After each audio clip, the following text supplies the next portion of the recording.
নমস্কার বন্ধুরা, আজকে রান্না শুরু করার আগে প্রত্যেককে জানাই আগাম বিজয়া দশমীর অনেক অনেক শুভেচ্ছা ও আন্তরিক অভিনন্দন। আশা করি আপনারা প্রত্যেকেই খুব ভালো আছেন, সুস্থ আছেন। আমরাও খুব ভালো আছি। বিজয়া দশমী উপলক্ষে বাড়িতে আত্মীয় স্বজনদের আনাগোনা লেগেই থাকে, তা সেই সময় কিছু নোনতা মিষ্টি এসবের আয়োজন তো রাখতেই হবে। আর এগুলো যদি নিজের হাতে বানিয়ে নিজের মানুষগুলোকে খাওয়ানো যায় তাহলে তো তার আনন্দই আলাদা। তাই আজকে বানাবো একটা স্পেশাল টেস্টি স্ন্যাক্স, যেটা প্রত্যেকেরই খুবই পছন্দের, আর তার সাথে অবশ্যই থাকবে কিছু স্পেশাল ট্রিক্স। তাহলে চলুন দেরি না করে শুরু করা যাক।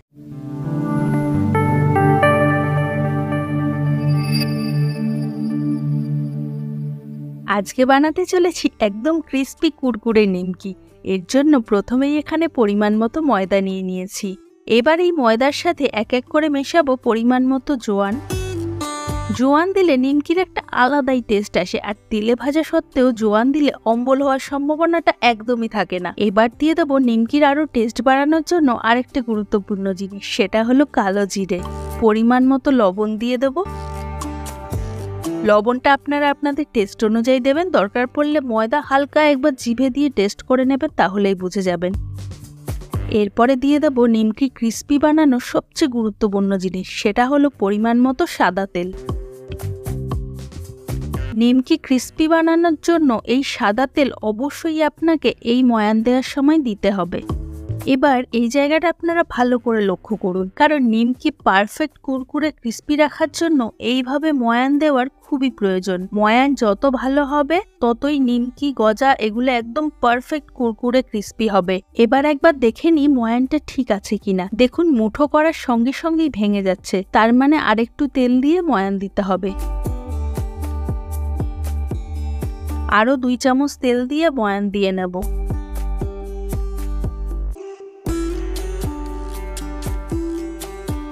তবে একটা আশ্চর্যের বিষয় জানেন তো, নিমকি আর গজার ময়ানের পরিমাণটা হয় 2 ধরনের। আপনারা অনেকেই হয়তো জানেন, কিন্তু যারা জানেন না, জানতে চান, অবশ্যই কমেন্ট করুন।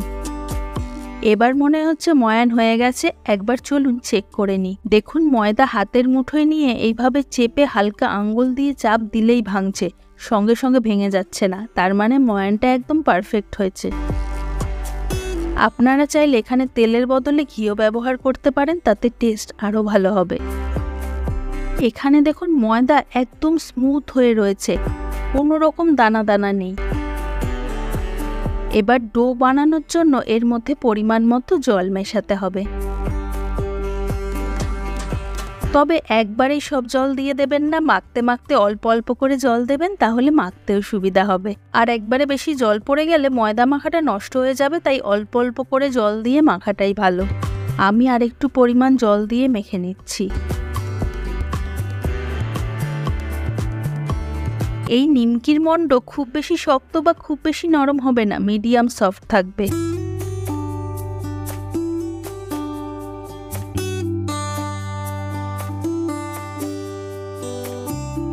দেখতেই পাচ্ছেন আস্তে আস্তে মণ্ড তৈরি হয়ে গেছে।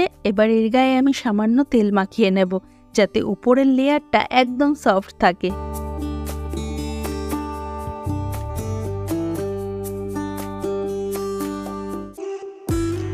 মণ্ডটা এবার একটা ভেজা সাদা কাপড় দিয়ে 30 মিনিটের জন্য ঢেকে রাখবো, এতে মণ্ডটা আরেকটু ফ্লাফি হবে।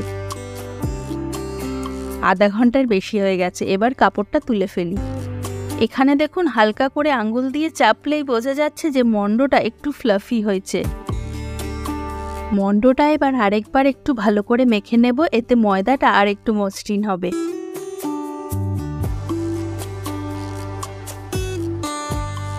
মাখা হয়ে গেছে, এবার রুটির মাপের লেচি কেটে বার করে নেব।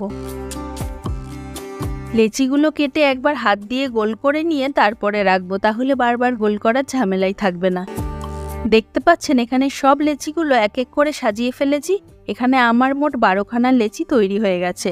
আপনারা সেজন্য যেই পরিমাণে বানাতে চান নিমকি সেই অনুযায়ী ময়দা নিয়ে নেবেন। এখানে এবার একটা প্লেটের মধ্যে আগে সাদা তেল মাখিয়ে নিয়ে লেচিগুলো সুন্দর করে একটু একটু ফাঁক রেখে সাজিয়ে নেব।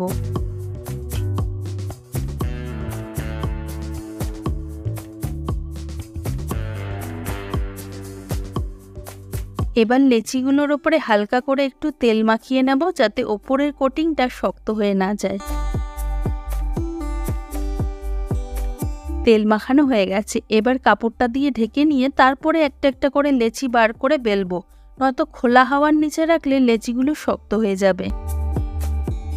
লেচিটা এবার দুপাশে তেল লাগিয়ে রুটির আকারে বেলে নেব। তবে তেল লাগিয়ে বেলার চেষ্টা করবেন, কারণ ময়দা দিয়ে বেললে তেলে দেওয়ার পরে তেলের রংটা ময়দার গুঁড়োর জন্য পুড়ে কালো হয়ে যেতে পারে। বেলার সময় খুব বেশি পাতলা বা খুব বেশি মোটা করে বেলবেন না।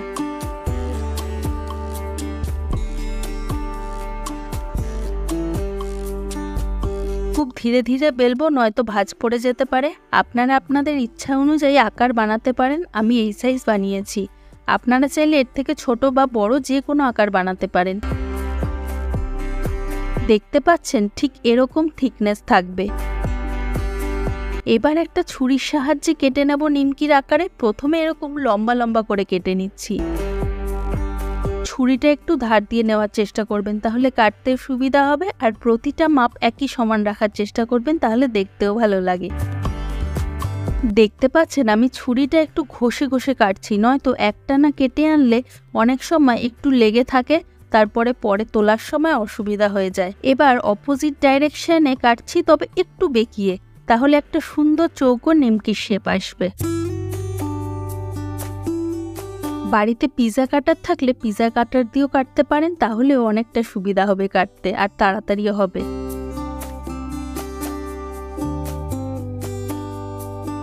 এবার যেই প্লেটে তুলবো এর মধ্যে একটু তেল ব্রাশ করে নিচ্ছি, তাহলে লেগে যাবে না প্লেটের সাথে। প্রত্যেকটা নিমকি দেখুন সুন্দর শেপ হয়েছে। এবার প্রত্যেকটা টুকরো প্লেটের মধ্যে তুলে নেব। দেখতে পাচ্ছেন কি সুন্দর আলপনার মতো দেখতে লাগছে না? একইভাবে বাকি লেচিগুলোর থেকেও নিমকি কেটে বার করে নেব।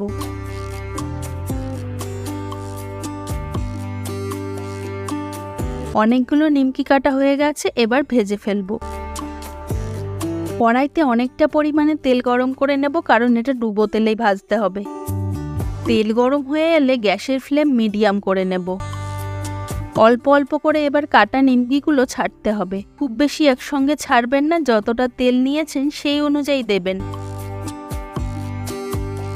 এবার ভালো করে দেখুন, খুন্তিটাকে এইভাবে কড়াইয়ের মাঝখানে অনবরত ওপর নিচ করে ঠিক এইভাবে নাড়তে হবে, যাতে গরম তেল প্রতিটা নিমকির মধ্যে সমানভাবে ছড়িয়ে যায়। নাড়তে নাড়তে দেখবেন প্রতিটা নিমকি নিজে নিজেই একটা আরেকটার থেকে ছেড়ে যাচ্ছে।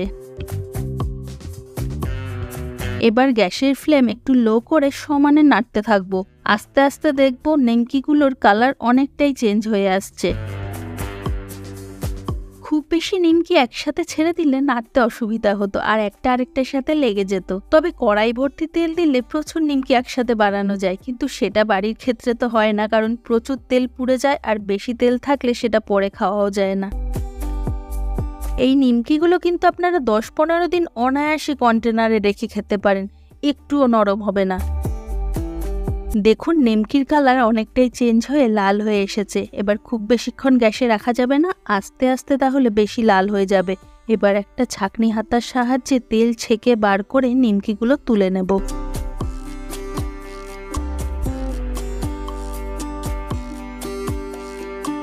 একইভাবে বাকি সব নিমকিগুলো ভেজে তুলে নেব।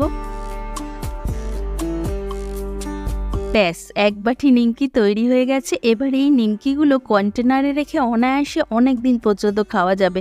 তবে বর্ষাকালে চায়ের সাথে বলুন কিংবা বিকালে স্ন্যাক্স হিসেবে এই নিমকিগুলো কিন্তু দারুণ সুস্বাদু, মুখরোচক এবং ক্রিস্পি তো বটেই। তবে সত্যি কথা বলতে এই নিমকিগুলো আমার বাড়িতে একদিনের বেশি থাকে না। চায়ের সাথে খাওয়ার সময় তো আর খুঁজেও পাওয়া যায় না। আপনাদের বাড়িতে কি এরকম কোনো গল্প আছে? অবশ্যই কমেন্টে জানাবেন। ভিডিওটা ভালো লাগলে অবশ্যই একটা লাইক আর শেয়ার করে দেবেন, আর চ্যানেলটাকে সাবস্ক্রাইব করে দেবেন, যাতে এরকম রেসিপি আপনাদের জন্য আরও নিয়ে আসতে পারি।